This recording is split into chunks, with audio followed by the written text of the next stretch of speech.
Hi friends, it's Harry Neller with DTO Customs bringing you another edition of our Pick of the Week.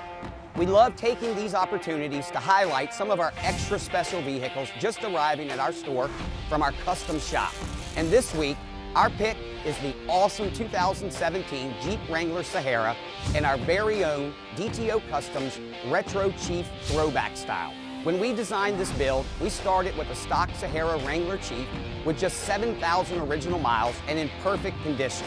We then lifted the Jeep with a 3.5-inch lift kit, making room for the 35-inch Dick Seepick tires on retro white Moto Metal wheels.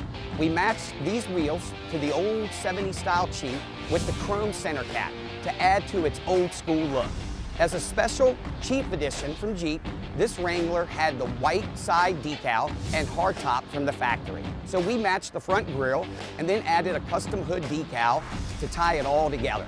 This Wrangler also includes factory LED headlights, heated leather interior, power windows, mirrors and door locks, navigation system, and remote keyless entry. So we hope you've enjoyed this look at our retro throwback Chief Wrangler. And we have over 70 unique custom-built Wranglers and trucks here at our Gainesville store. So be sure to come by and check out the selection for yourself. I want to also encourage you to follow us on Facebook and Instagram for daily inventory updates in your feed. Thanks for watching this video, and we will see you again real soon.